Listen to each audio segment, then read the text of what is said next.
Here we go. Beautiful. There we are, live. I love the joke better live than dead, because if I show up dead, that'd be just Not good. It'd be surprise. rough. Yeah, I might look a little haggard. maybe. Maybe not. Maybe when we die, we look better. Not initially, not from my experiences. Depends upon what side you're looking at it from. True. Depends upon what side you're looking at it. And that's basically a lot of what we're going to be talking about, because adversity, Hmm.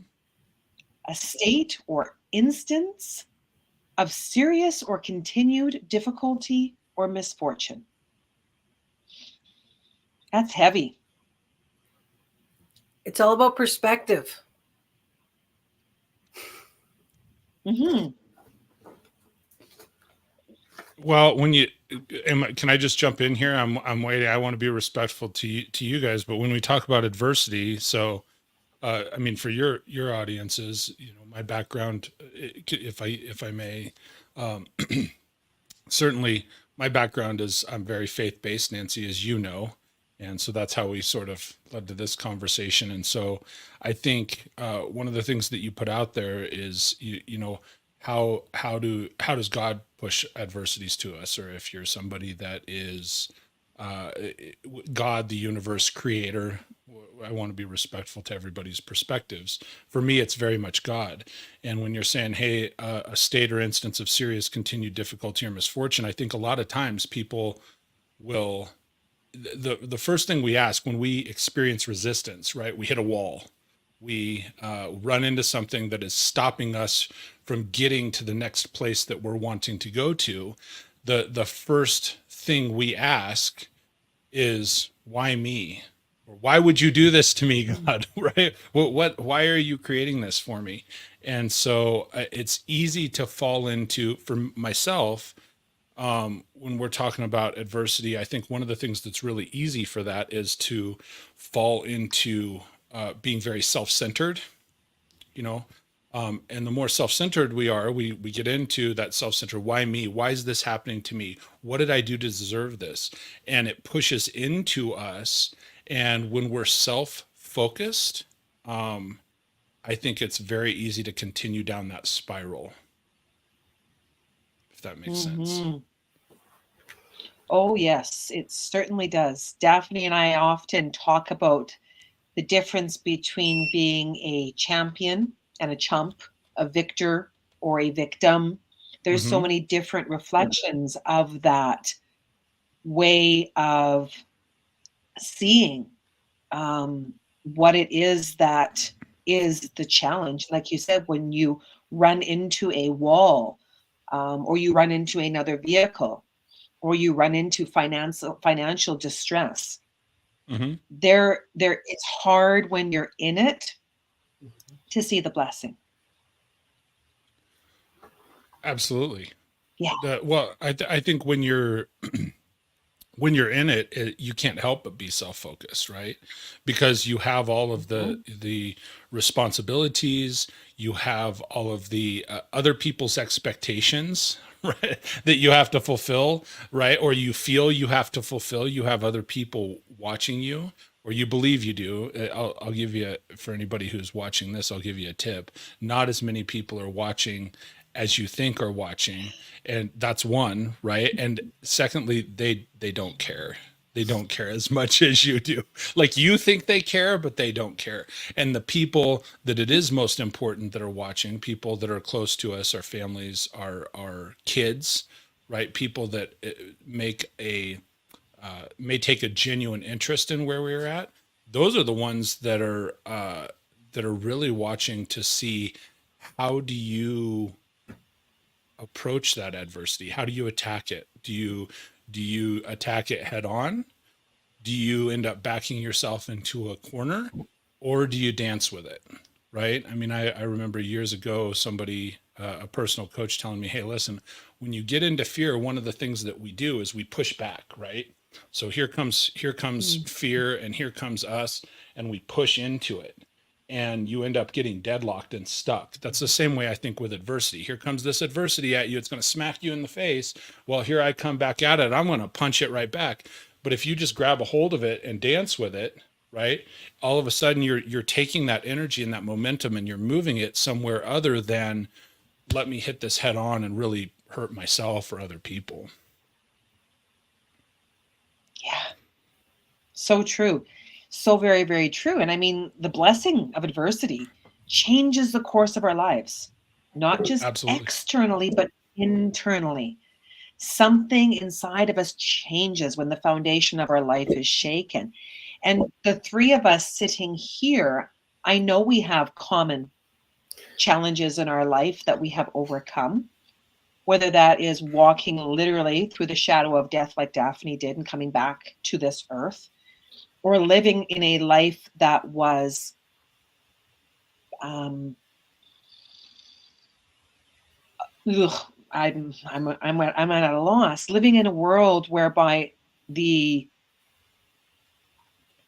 trauma contained me into living a lie, living a very long life for very many years, telling the world that I was okay when I was so terribly distraught, not able to see the other side. I was so deeply immersed in being afraid. Fear dominated my vibration for a very, very long time. Absolutely. That happens. I've been there. Mhm. I'm curious, because you just said something and that strikes a chord with me because I've been there. You said Daphne like literally came to the verge of death and came back. Can we talk about that on the show? Like, how did you overcome that adversity? Let's talk about it. 100%. I have no problems talking about that at all. I'm curious to know. Well, when I was 15, I was involved in a near fatal car accident with my mother. We were broadsided, and they took me to the hospital, and they wanted to harvest my organs that night. They told my parents I was brain dead, and my dad said, she's not done. Hook her up to life support. So they did, and once they hooked me up to full life support, I was in there for 14 days. I was on full life support. I was in a coma. They didn't think I was going to survive when they took me off the full life support. I collapsed a lung. They got my lung working again. I was in a coma. I didn't die, obviously, but I remained in the coma, and they said, well, she's never going to come out of her coma. She's going to be a vegetable for the rest of her life. So, like, I like to joke with Nancy, for a potato, I'm not doing too bad. Well, I'm pink today. What's a pink vegetable? I don't know. Anyways, but Turnip? there you go. I could be a turnip today. Yeah, true. But while I was in my coma here on the 3D plane, I was actually blessed to be on the other side, being bathed in the rainbow colors by the beloved Rainbow Council, to unlearn all the limiting beliefs that I'd learned in my first 15 years of life on Earth. So when I came back, there was never a doubt that I wasn't going to get better. They never thought that I'd be able to walk, talk, feed myself, dress myself again, but obviously I had other plans, and I just had to rewire my brain to figure out how to do it. So I do things a little differently than most, but that's okay. People still like me. No, I mean, hey, that one of the things, our uniqueness is what makes us great. Yeah. And I think so often our unique experiences, our unique perspectives, just the things that are unique about us. So often it's easy, like Nancy, you were saying, hey, we fall into this fear, we fall into this frustration, and we think, oh, well, because I'm unique, that it's weird. That's weird, and I don't want to accentuate that. And the reality is that is some of the biggest blessings, some of our biggest greatness is that uniqueness, that weirdness. Embrace the weird. Well, and the weirdness, weird is a wildly enlightened individual recreating your dreams. That's what I see Love weird it. as. I love that. Right? Yeah. But yeah, That's a nice one. I've learned the glass is neither half full nor half empty for me. I see it as refillable. I love that. It's interesting. And Nancy, cut me off anytime. As you know me, I have no shortage of the words. So, um, s- so I love it. here's an interesting thing where you and I instantly could connect, Daphne. When I was the collapsed lung thing, when I was 25, I collapsed a lung. I was a hockey player. I was in super great shape, greater shape than am now. I had less beard then, and I had less belly then as well. And I was, one of the things that happened, I thought I had this virus, went to the doctor says, oh, well, you're fine. Yeah, it's going around, sends me home. And I'm like, nah, I'm really having a tough time breathing. And it's called a spontaneous pneumothorax. And what you were saying about your car accident, they said doctors will say, hey, you can only get a pneumothorax one of two ways: drop a piano on your chest, like a car accident or something along those lines. Or if you're a tall, slender, in shape male, that can happen to you spontaneously. And I was the body type at the time. I understand, maybe not now, but I was at the time. And so anyway, made it through that, collapsed it once, collapsed it twice, had the surgery that they said was for pilots and it would never happen again. In 2021, I got COVID, and very bad, very, very bad. Fought it for several weeks at home because, it was the time that was like, oh, everybody's got to go to the doctor. But at the same time, they're like, no doctor wants you. Don't really come, right? Well, I ended up going, get the treatment. I was in the hospital for like 10 days. The day I got released, it was a Sunday afternoon, and I sneezed and I felt that same feeling in my chest. And I was like, this isn't right. And I told my wife, and she's like, my wife's a very positive, upbeat person. She says, it's all in your head. You just been through a lot of trauma. Everything will be okay. And then that night, about 8 o'clock, I felt that same feeling. I blacked out. And the irony when we're talking about adversity and God and so forth, had I not had that experience when I was 25 years old to feel what a collapsed lung feels like, and Daphne, like how that feels, the breath or lack thereof. Had I not experienced that 20 years prior, I would not have known. And I actually, my wife, we rushed me, cranked my oxygen up to 15 because I was on oxygen. I died on the way to the hospital, was blacked out for 6 minutes or something like that. They resuscitated me. They were going to do the intubate me. And the doctor said, dude, if we'd done that, we'd have blown your lungs out. He says, we had no idea. But my wife got there and she says, no, he had lung problems previous and so forth. And so very much the same thing. I was 8 days in intensive care and so forth. The irony is when you have those experiences, and we're talking about adversity, you have those experiences when you really accept what the emotions are and the physical embodiment as well as the mental take. Had I not had that sort of adversity that I thought was just a pain in the ass when I was 25, I was like, this is so God, I'm a hockey player. I don't want to go through this. I would not have known at 45, dude, we need to go to the hospital right now. And I would not have probably made it. And, still there was another 2 months of hospitalization and the whole deal. But that's one of those for me. I thank God that I say, hey, you know what? Thank goodness I knew what that was, what it was like.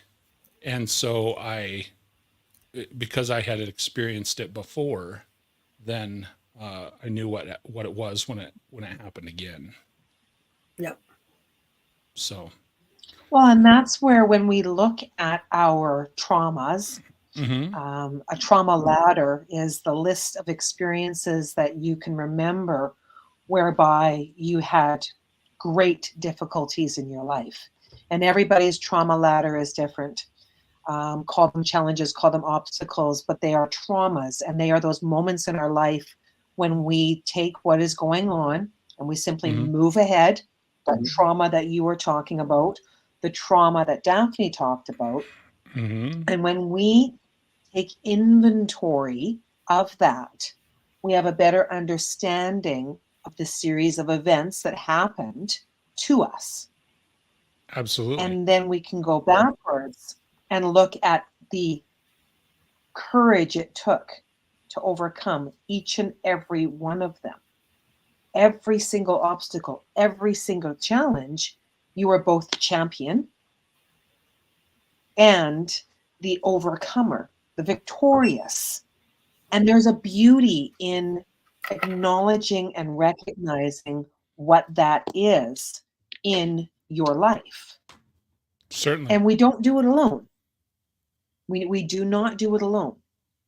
There is an unseen source, an omnipresence in this world that lifts us up when we are struggling through those most difficult times.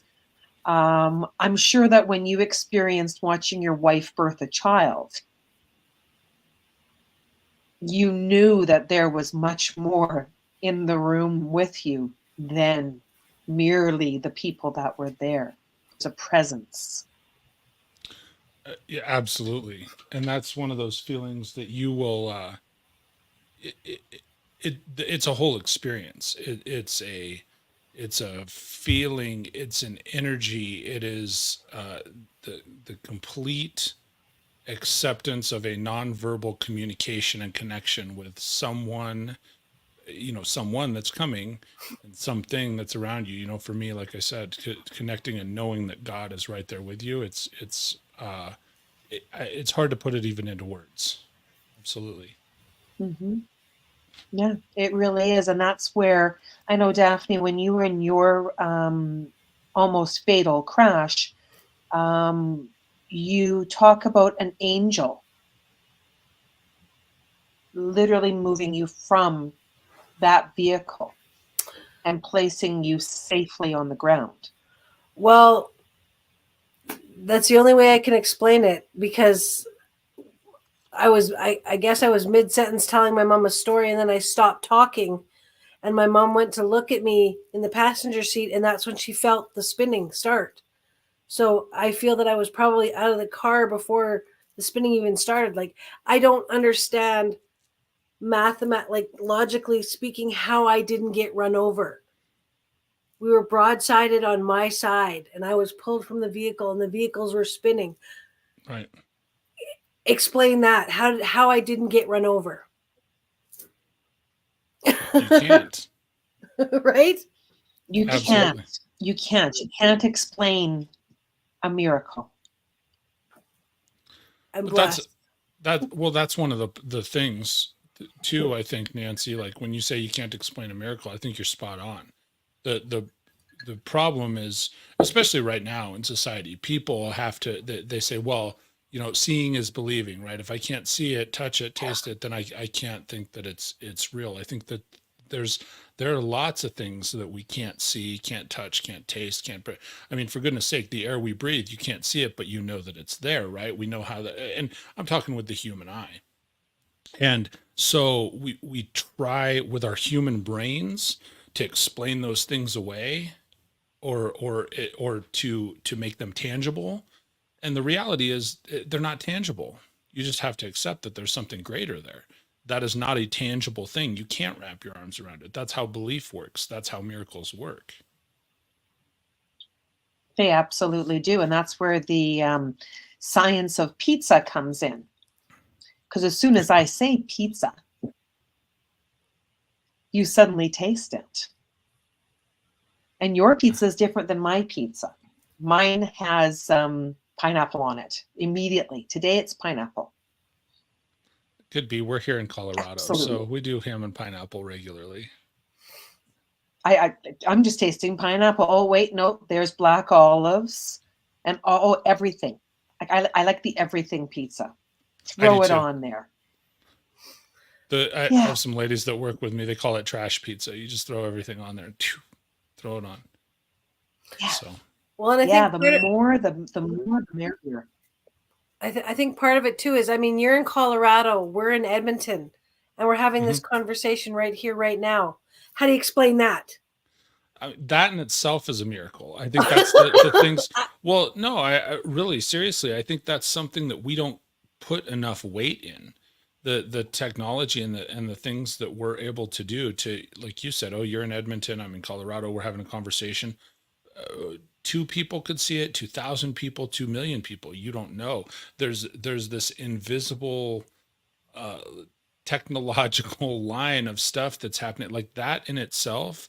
When you really sit back and think about it, like that is an absolutely miraculous, very cool thing. Now you can explain some of it away, oh, technology and this, that, and the other. but look at where we're at. What time is it there right This now? is zeros and ones. It's the same time. It's the same time 12:22. here. Okay. 12:22 here. Well, I had to check that for And this- Nancy, so I wouldn't be Yeah, late we had or to early. check that. Yeah. But we are a It's- series of zeros and ones right now connecting us. It's Mhm. zeros and ones. That's programming. And programming is beautiful because it's that I love the acronym GIGO, garbage in, garbage out. Garbage don't. in, garbage out. What are you thinking? Well, What I think that what are you allowing? What thoughts permeate your expression? Because you are an expression of something. And when you put the ooh in God, you get the good. So where are you focusing? On possibility or probability? it's a good I question. prefer possibility. I prefer possibility. Well, I think one of the things when you started to say garbage in, garbage out, keep in mind I work in the digital realm. I do digital marketing for a living. And so when I hear that, it drives me nuts. Because you say, like, I mean, you do whatever you put into something, you immediately get out of it. Well, let's apply that to our lives. When whatever it is that I don't curate, that I put in here, right? They say like the longest the longest distance that you have to travel to overcome something is this 8 inches right here between your ears. And so you have to be conscious and deliberate in what it is that you put into your head, what you put into your heart, what it is that you look in through your eyeballs. I mean, they say that the eyes are the windows to the soul, right? So whatever it is you're putting in here, it's making it all the way down to that level and it's permeating you. And so as far as who you are, who you're becoming, if you choose to stay where you were, who you were versus where you're headed, that's all based on, like what you're saying, input, output, garbage. If you're putting garbage in, that is what you're going to get out. And then that's easily going back to the beginning of our conversation, how you start to say, woe is me. How did I end up here? Why me, God? Well, he says, hey, look, I provided these things to you and here's what you chose to do, right? Because you have free will. Yeah. And freedom's just another word for nothing less left to lose. Beautiful Janis Joplin song.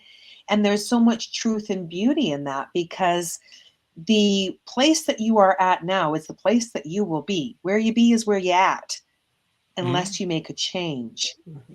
And there's so much that you can change in the parameters of a day, a week, and a month. And it's a moment by moment thought, word, and deed. Absolutely. What came first? A thought. You were a thought. You were what's that saying? You were a sparkle in your daddy's eye. I was. We all were. We all were.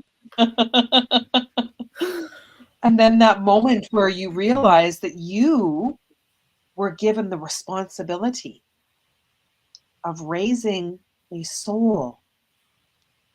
Wow. Privilege. Absolutely. One of if I may share with me, just one of the specific things you sent, Nancy, you sent me a list of a few things. And one of the things that you said on there, even as we were talking at the beginning, you said, hey, sometimes we turn to God when our foundations are rocked and find out it's actually God that's shaking them. And I remember I don't even know what movie it is, but I remember a scene from a movie, and there's a pastor on the stand in a courthouse, and you may have seen this, somebody may have seen it, and he's being questioned. Again, I wish I knew the movie, but I've seen the excerpt several times, and the lawyer is questioning the pastor and says, hey, why would a loving God, something along these lines, why would a loving God create all this turmoil and hurt in the world if you believe in a loving God? And it was like what you said, how do we turn to God when our foundation's rocked, and then all of a sudden we realize it's him rocking the foundation. And the pastor's response is one that has stuck with me for years. He said, and I understand it's a movie, but I think there's so much relevance in something like this. He says, well, listen, here's how God works. I asked for strength, and God gave me difficulties to make me strong. He didn't just award me the solution for the difficulties. He says, okay, well, here's what will make you strong. I asked for wisdom, and God gave me problems to solve. I asked for courage, and God gave me danger to overcome. He put me in the face of danger. It's not that, I think so often people turn to God or they turn to the universe and they expect, well, I said this prayer, ask and it will be given to you, right? And they just expect it to appear on their doorstep. And it's like, no, it's not that God gives you what you want. It's what he gives you what you need to overcome those adversities in your life.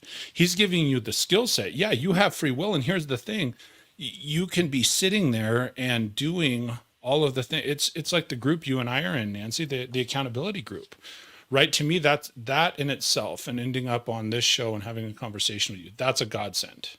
Why? Because God puts Definitely. people in our lives that we're supposed to, and we can choose to listen or we can choose not to. And I have people question me on my faith and they say, well, how do you feel about meditation and the universe and the woo woo, right? And I'm like, well, here's the thing. Prayer is me talking to God. Meditation is taking the time to slow down and listen back. So. Yeah, we are the woo woo. Well, we all are. I am We woo. all are the woo woo. I am woo and she is woo. And when I'm saying that, how is it possible? How is it possible to believe in something that you cannot see? If I close my eyes and become one with my breath, I am one with all that is.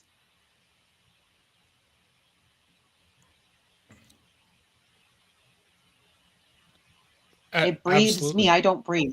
It breathes me. I mean, go ahead, try and hold your breath. See how long that lasts. As you get How's older, that it's working less for time. you? As a But guy you do, right? Like take a deep breath and try and hold it. No. well, and let me It's tell a you, challenge. as a guy that had no lungs at one point, I mean, literally both of my lungs collapsed. It's one of those ironies that we really like that breath that God breathes into us. It is something that we often take for granted. Even now, 2 years later, I can, like, when I breathe deep, I can feel my lungs. I know that is there. Daphne, you know, and that's something that's so easy to overlook. That's a miracle.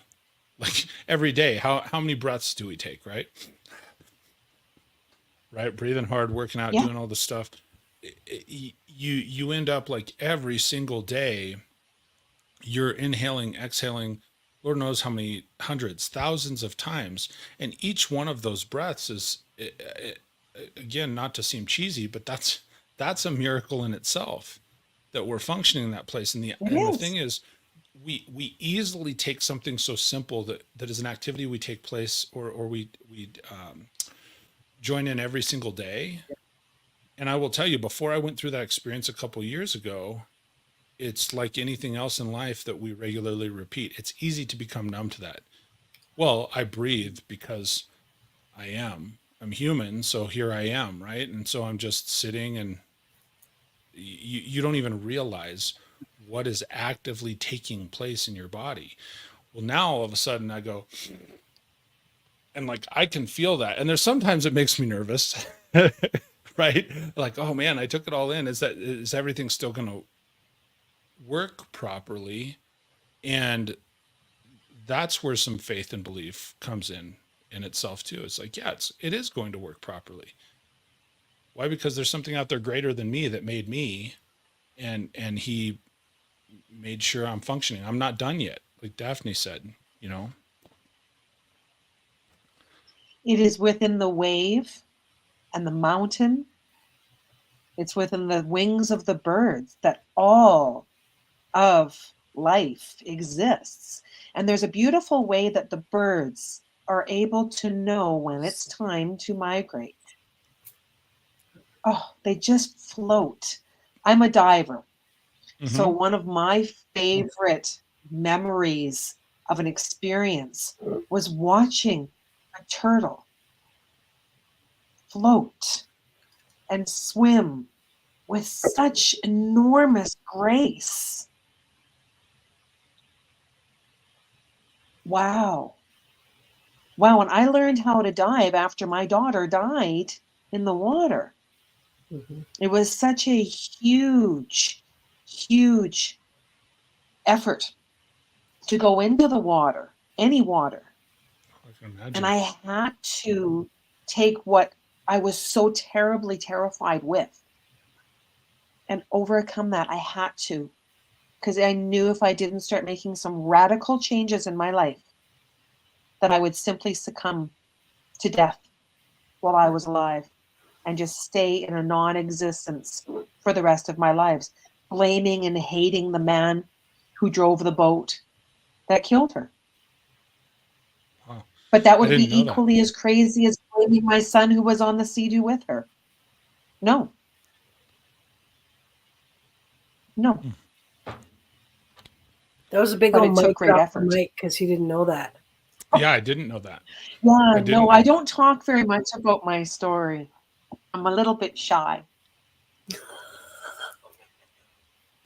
Okay, the first part I believe you that you don't talk much about your story, but the little bit shy part, I'm suspect. A Well, little suspect. and that's where everything about me is Joy, because Emily's middle name is Joy. And then I say is Joy, and I confuse people because my granddaughter's middle name, Sunny Dawn Joy, is after her auntie Emily. So it gets really confusing because I talk about her in the present moment, because in my world she exists because I hear her speak. Sure. And then it goes sideways, right? So you speak to angels. I speak to spirit, and spirit speaks to me. I hear them better than I hear most conversations, and I like that better too. It's soft and sweet. Tastes like cotton So, candy and bubble gum. so what? Cotton candy and bubblegum. I, Mm-hmm. I'm just curious. So, is that something? Can I ask you about that? Is that okay? A little bit. Oh, absolutely. Just Emily was in Kelowna with us. We were all on a family vacation. It was in the year 2011. So Kelowna is in the middle of British Columbia. It's a beautiful, beautiful, beautiful lake. And Emily and her brother Jarrett were on a Sea-Doo, and they mhm. were coming back. It was our last day. They were coming back on the Sea-Doo, and a boat swerved to miss another Sea-Doo that was holding Jarrett's fiance Haley. And it swerved to miss the Sea-Doo because Haley was off the Sea-Doo, swerved to Mhm. miss and impacted and Oh immediately man. killed Emily. And then Jarrett survived. And the Wow. hardship that we went through was extremely expansive. And it feels like this, because the Sure. first words that Garrett's father spoke to him were, "You killed your baby sister." Mm, that's terrible. And that was a heavy load for him to carry for a very long time, because it was considered a no fault accident, even though there were many witnesses that came forward and said otherwise, because there were red Solo cups all over the boat, but no Sure. charges were laid. So I was angry. So, how did you? I mean, when that happened, because I did not know that, and I'm really sorry to hear that. And how did, like, what did you do to start healing? I had a friend that helped me. The angel started speaking to her, my dear friend Tina Lee, and she said to me, "I have a message for you from the angels." And they gave her 2 words: "In heaven." Look on your Facebook. So I started scouring Facebook, scouring and scouring and scouring, picture, picture, picture, picture, image, while everybody was around. It was so so challenging to Mhm. be absorbed in trying to find that answer. And there was a picture that I had posted a few days earlier of the view from the deck, and it said, "In heaven." Wow. And I knew that she was somewhere safe. Mhm. And every single breath I took became a flashback to my life with crack cocaine. Mm. So when they say, "Not today, Satan," it was such a big fight not to reach for something to numb me out completely. I started to taste the cocaine. I started to inhale and breathe in that sweet surrender that a drug addict feels. Sure. But my son needed me more. And so did my other son. I have 4 sons. So I had to stay for them. Yeah. Yeah, It's really it powerful. was a heavy load. It was a heavy Yeah. load, and I think it was within 18 months that my son, the child that he and Haley conceived, was not able to survive its existence in vitro. So they chose to terminate the pregnancy so that they wouldn't have a child who had limited mobility because the limbs were short and the leg was broken and then I had skin cancer and my husband left me for another woman.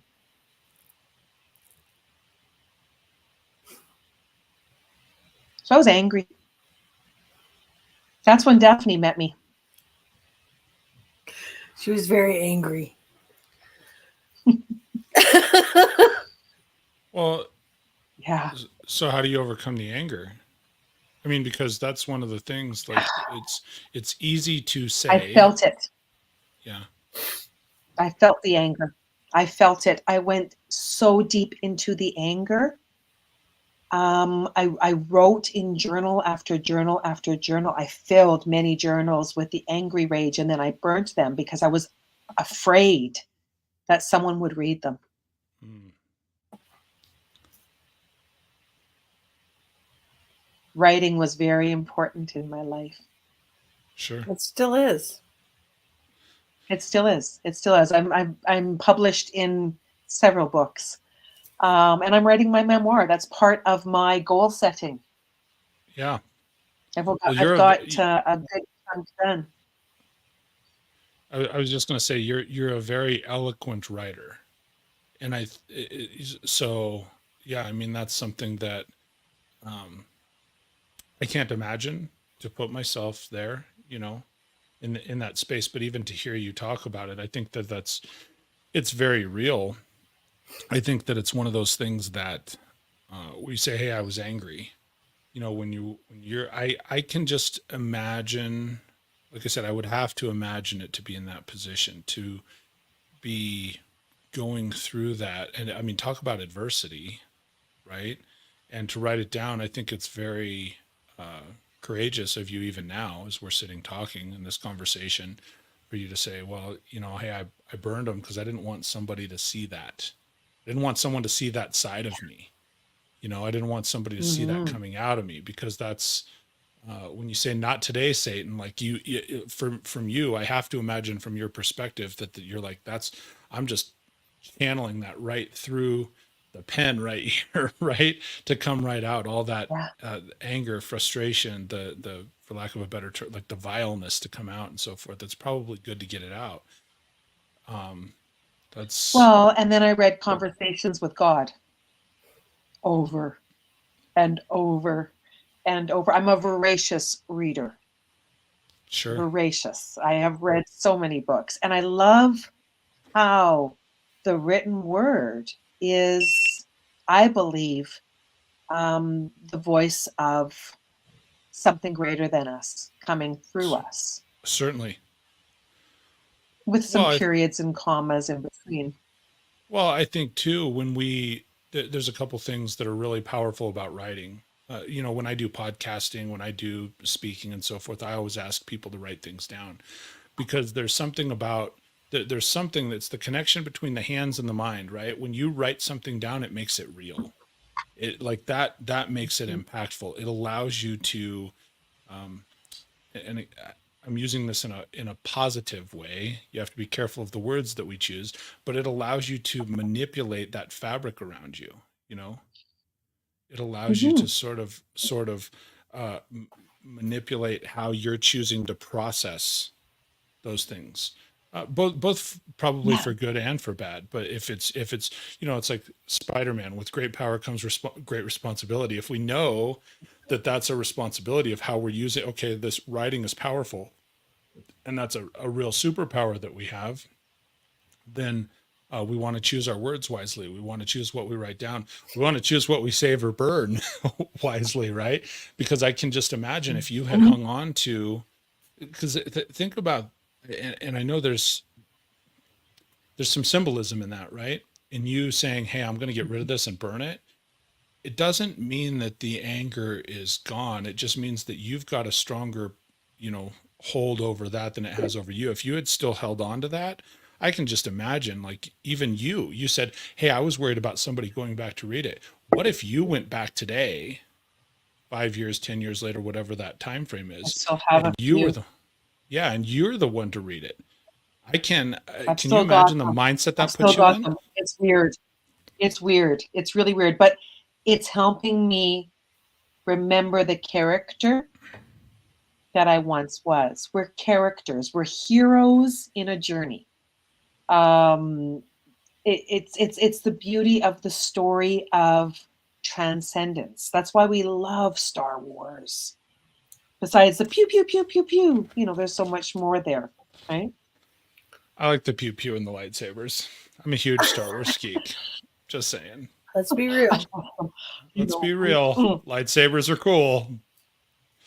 Baby Yoda. Baby Yoda. Well, and that's where we can grasp our childlike. Life is an adventure. absolutely.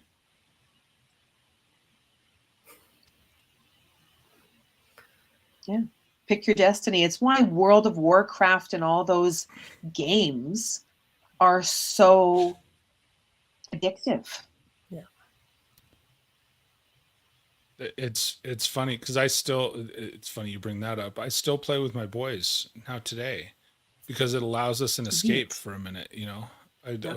I'll get on and it's like, hey, my 17-year-old, my 20, he's 23, I guess. He's played since he was 6 pretty consistently. And so we still jump on and play that stuff because it allows us a Mhm. momentary escape. I mean, in moderation, right? Like you said, hey, it's so addictive. Well, anything can be addictive. I mean, you brought up cocaine earlier, video games, food, you name it. Anything can be addictive. Too much of Mhm. anything in excess will make you a hot mess. It's all about boundaries. I think we all have to have some boundaries with anything, with other people, uh, with video games, with our time. That's one thing I'm really bad Yeah. at is boundaries with my time. For goodness sake, you know. So people will Well, say, and "Hey, getting enough rest. yeah, oh yeah." Rest. Well, that's something That else in was the a group big that one we're for me. yeah, something else in the group that we're in. Like for me to say, "Hey, I used to be the 4 to 6 hour a night guy," and a couple things. Maybe it's that I'm getting older. Maybe it's that I'm realizing, right, as we get older, we get wiser, so they say, that sleep is actually a benefit instead of I'm really hustling, Mhm. I'm trying to get everything done, right? So that's absolutely that's something that has benefited me as well. Yeah. Sleep is special. And I Hmm. was that person. I had such incredible adrenal fatigue. Um, my heart was barely um, able to be. I was so tired. I used to drink 12 to 18 cups of coffee a day and then smoke a joint because I was so wound up. It was this vicious cycle. And I'm blessed to have the heart of an addict. Blessed. So can I ask both of you a question? May I? So, because Daphne, Nancy, and I've been chatting for a minute, so I'm gonna put you on the spot first, if I can. How do you? So like, it's one thing for you to say, "Hey, I had this moment in time," right? And we've each sort of talked about you. You talked about this near fatal accident. Nancy talked about a fatal accident and then overcoming the trauma in her life. I brought up some of the things. So how do you today, right? Like, what about the daily adversity or trauma when it's the little stuff that we want to blow up to big stuff? How do you deal with things like that on the daily? Because it's one thing to deal with this big adverse problem, I think, right? We can look at it and then we go, oh, they got past it. And then you have people on the outside looking in and they go, oh man, they're so strong. Daphne made it past that point. And you're like, you're cracking jokes about it now. You're like, today I'm a turnip, I'm a rutabaga, whatever, Right. you I know, like radish and all this. sometimes. But so what happens? I mean, do you use those skills from where you came from to where you are now? How do you handle the little things that come up when it's like, man, I just don't want to get my ass out of bed this morning? What's the approach for you? Every day I wake up and I sit up and I stretch and I say thank you because I'm still here. I might not want to get out of bed, but oh my God, I woke up. So yes, thank you. I'm here. Let's go do this. How do I deal with the stuff that I don't want to deal with? How did I say it in that story, Nancy? I use Google or God, who's going to help me. I just make the choice to just do it. And if it doesn't work, then I figure out a different way to do it. And I try not to sweat the small stuff. I mean, that's a bad cliche, but it's true. Like I said to you last night when we were on our call last night, Nancy, if there's things in my life that I have no control over and I can't change the outcome, I don't worry about them. If there's things that I can do to change what's going to happen, that's what I focus my energy on. Like, I'm so blessed and grateful that Nancy asked me to be on this call with you two today. And then after this, I have to run somewhere else. But that's okay because I'm here now. And I told that person when I'm done here, then I'll come see them. There's nothing that I can do about that. So, I mean, and I'm grateful. There's a lady that's actually reading my book. I wrote a book called You Do You. We can talk about that later if you like, Mike. Yeah. But, is Nancy going to pull it out for you? There it is right there. Isn't that beautiful? You Do You. It's got Archangel Michael on it. And she's reading the book and she's actually herself dealing with ALS right now. And she said, Daphne, you inspire me because you went through what you went through and you're still getting on. And like we talked about last night, Nancy, synchronicities in life.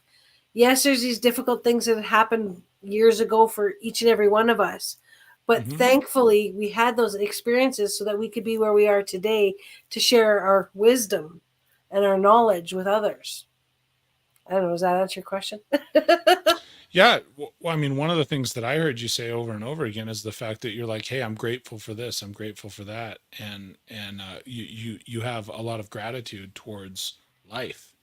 And I think that's something that's powerful. That's something I've done every day for a long time. Nancy and the group that we're in, that's one of the assignments we have from our coach. He says, give thanks first, we look at like here in the States, right? Thanksgiving is a day.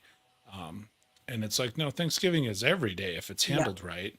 And then one of the other things that I heard you say, it's so funny because as humans, we get wrapped up and it's like, oh, this is so cliche. I was interviewing a guy on one of my podcasts a few weeks ago. It was last week, 2 weeks ago. And he was sharing a cliche at the end of the show. And I wish this was my original thought. It's not, but I'll share it because I think it's powerful. He says, look, there are so many things that we say cliche, there are so many things that we say are cliche until they're not, until they become real. Then all of a sudden they're not cliche anymore. That's like, it's real life. So I think it's so funny because it's one of those things, it's that outside world of, oh, well, that's just cliched. She gives all this thanks for that. And you do that every day. And it's like, yeah, until it becomes real, just wait for it to happen for you. And I do. And I truly, truly know and believe that good things happen when they're meant to happen to whoever they're meant to happen to. Absolutely. So So how about you, Nancy? What's your approach? What's your approach to the daily adversities? Quitters never win and winners never quit. that's it right there. It's true. It's not an option. It's not an option. As soon as your eyes wake up, your eyes open, you have an opportunity to win. You gotta work through it. You've got to work through it every single day. And if you ask yourself the question, how's that working for you? You will have the answer. How's that working for you? Because if you keep on repeating the same things over and over and over again, you're going to get the same results over and over and over. And we can focus on what we have no control over. Or we can make a small change. Yep. You know, a dear friend of mine once said, it doesn't matter to me what happens in the White House. I focus on what happens in my house. It's simple. I've never met any of the politicians that are in charge of this wonderful world. As much as they are in charge, they have no control over my life. The bank rates go up, the bank rates go down, the mortgages go up, the mortgages go down. But it's up to me to make the decision. And I can decide to sell my house, or I can decide to stay in my home, but I can always be grateful for the home I'm in. Absolutely. What about you, Mike? How do you handle the daily grind?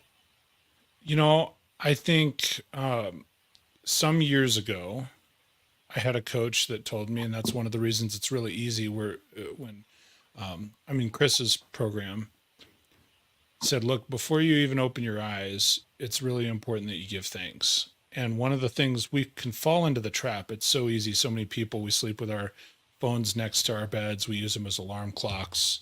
Maybe you guys don't, but a lot of people do. Like that's the first thing they open, their eyes open in the morning and they start staring at their phone. And it's like, it's so important.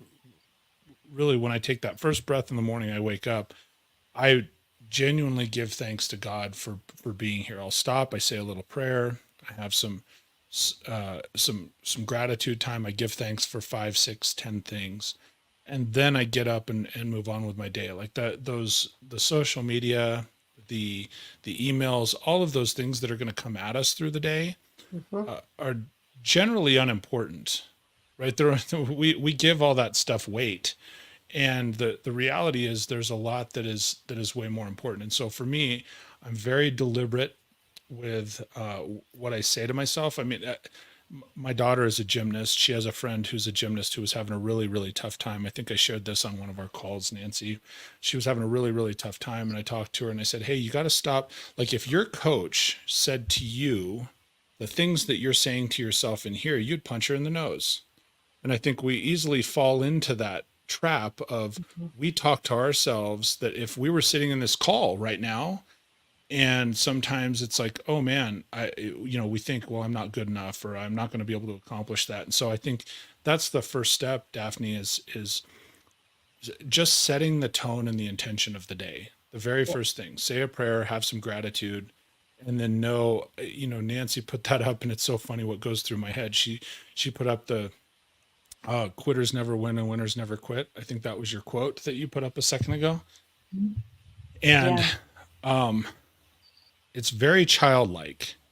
It's one of the things that I said to my daughter not all that long ago is when we have adversity, it's so easy for us to fall into the trap and say, well, I can't do this. I'm unable to.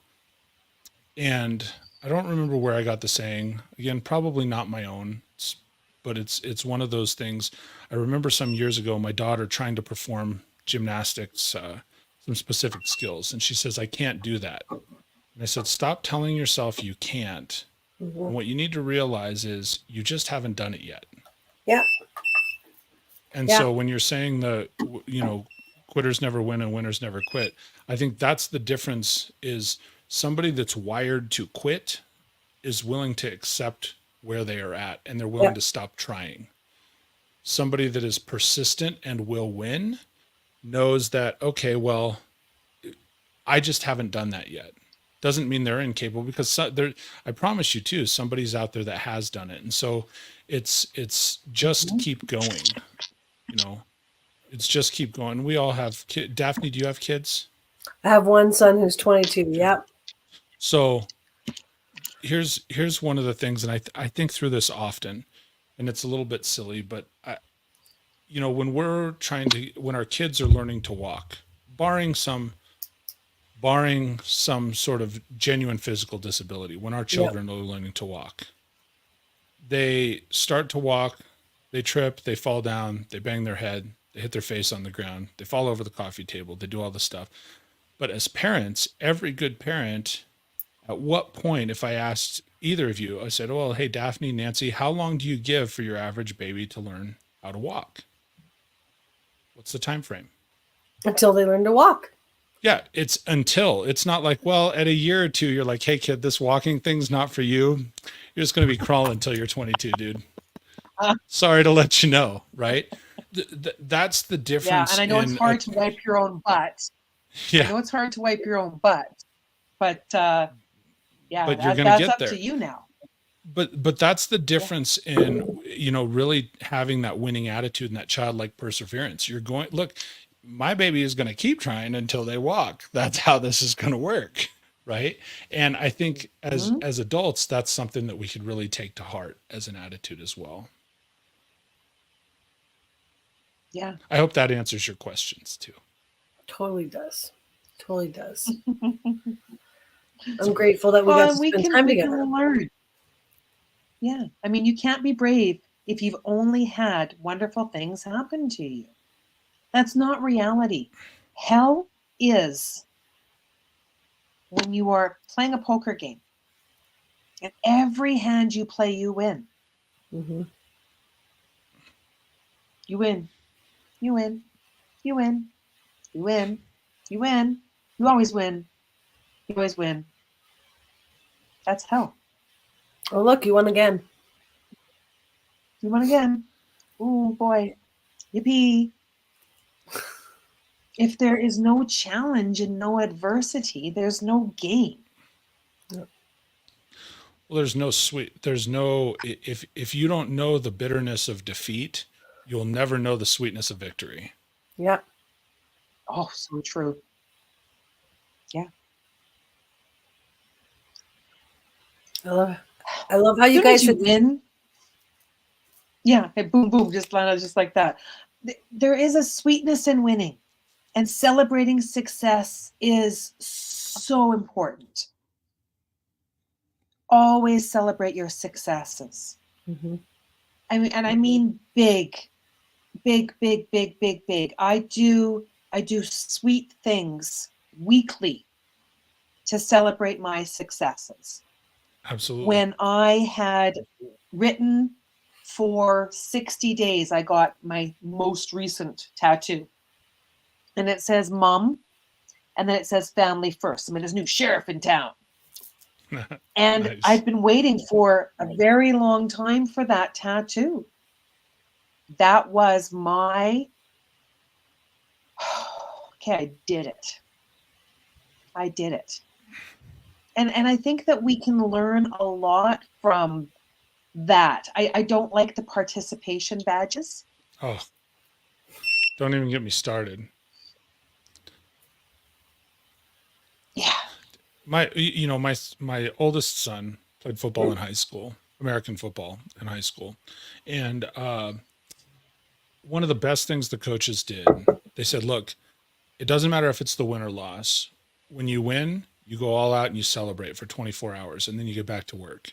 Mm-hmm. And if it's a loss, you go all out and you spend the time to write it down and figure out what you did wrong and what you can learn from it. And then you go back to work. But he never allowed them to dwell on either a win or a loss. And one of the things I think we do is just as humans, it's human nature.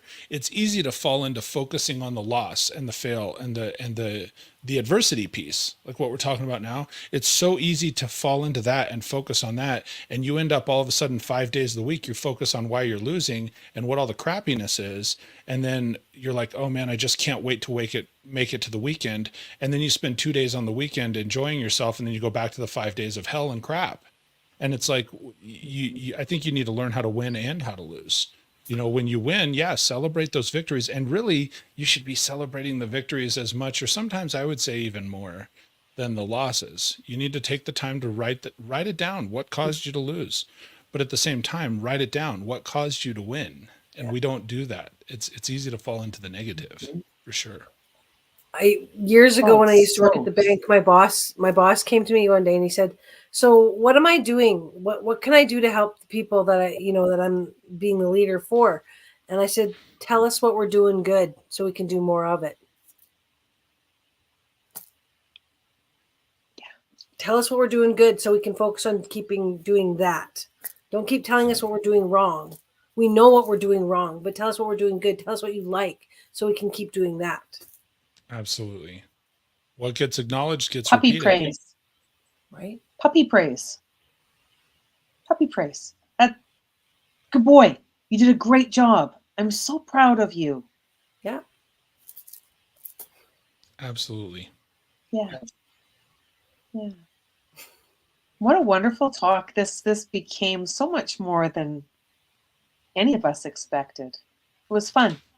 Absolutely. It was fantastic. Thank you for very much. Thank you, both of you, for inviting me on here. Nancy, I'm very grateful to be connected to you and appreciate the invitation. And Daphne, it's great to meet you, and I hope we are able to talk some more. I hope so too. Nancy will get us connected. Absolutely. So much to look forward to in life. And when you plan a life, plan vacations that will make memories, because it's the memories that matter. That is what will carry you over the hurdles and the obstacles that always come. Always. I mean, I'm looking forward to the day when I'm at that great stadium in Colorado cheering for my team to win. Are you an Go Avalanche Steelers! fan? Go Steelers! Steelers! Steelers. I'm a football fan. I'm definitely a fan. Broncos, Avalanche, Nuggets guy over here for sure. Steelers all the way. All the way. Troy Polamalu has the hair that wins. That he was an awesome player. I have no idea what you're talking about. He had this long, black, beautiful hair. Oh yeah. And he was such a sweet commercial. I haven't met him. Ralph's got his jersey, but I know I will. I know I will be in a stadium one day, celebrating, having fun. There you go. Have more fun. That's the end. Have more fun. And have more fun. There you go. Absolutely. Yeah. Have a magical day, both. Have a great rest of the day. Thank you. Thank you so much. Talk to you soon. See you later. Talk soon. Bye.